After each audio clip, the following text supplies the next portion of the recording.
Right now, as you listen to this, your money is quietly losing power. No siren, no notification, but the $200 sitting in your account today will buy less 6 months from now. And that's not random. While your purchasing power shrinks, someone else is getting richer. This isn't just inflation happens, it's a system with clear winners and losers. One of the core mechanics behind it is something economists call the Cantillon Effect, named after Richard Cantillon. Once you understand it, you'll never look at money creation the same way again.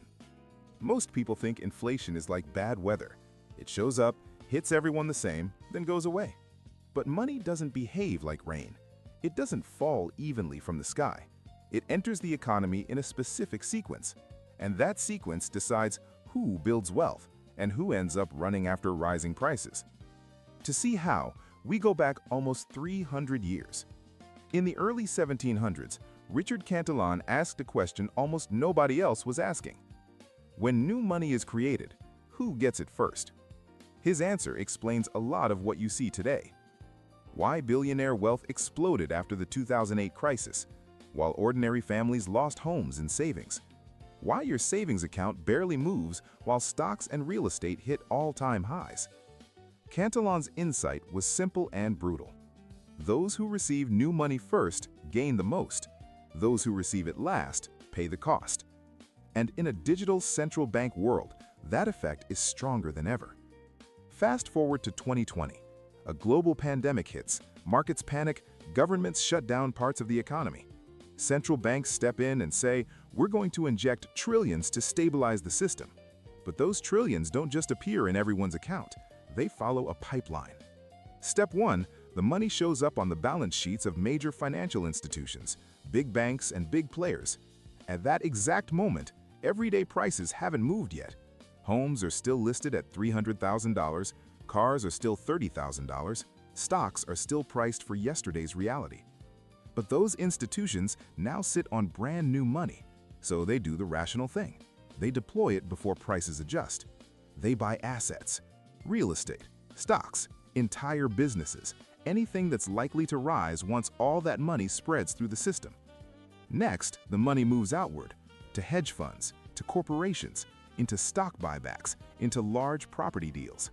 By now, asset prices are already rising. An apartment building bought for $2 million is suddenly worth $2.8 million. Executive stock options jump in value, not because anyone worked harder, but because more money is now chasing the same assets. And you're still at the same job, same hours, same paycheck. Only now, your rent is up 15%. Groceries cost 20% more. The home you were saving for just slipped further out of your reach. Your salary didn't drop, but what it can buy did. On paper, you have the same number of dollars. In reality, you're poor. Then comes the insult. You're told the problem is your choices. Stop buying lattes. Stop wasting money on small luxuries, as if your coffee habit triggered trillion-dollar decisions made in central banks and boardrooms. Once you see the pattern, it's hard to unsee. Proximity to new money is power. Those closest buy assets early. Those furthest away pay prices later. From 2008 to 2024, the U.S. money supply expanded dramatically. If that expansion were neutral, wealth would have risen broadly. Instead, the top 0.1% saw their wealth more than triple, while the bottom half barely moved. At the same time, real wages for the average worker have been flat for decades. Same effort, less purchasing power. That's the Cantillon effect in real life. New money pushes up the prices of assets first. Wages react slowly, if at all. Asset owners capture the upside. Wage earners absorb the cost. So, what do you do with this knowledge? First, don't panic and don't blame yourself. You didn't design the game, but you can learn its rules.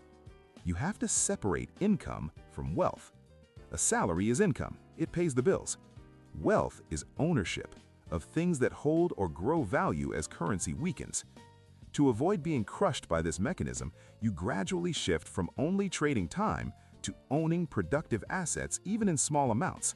Shares of businesses, pieces of real estate, productive assets that can reprice when money is diluted. That doesn't magically fix the system, but it moves you to a different position inside it. This isn't about hustling harder or shaming your spending. It's about seeing the architecture you were never shown.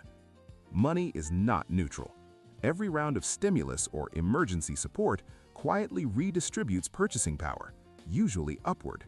While most people are waiting for the system to become fair, the system is constantly rewriting the rules. If this helped you see the hidden structure behind inflation, wages, and asset prices, you're in the right place.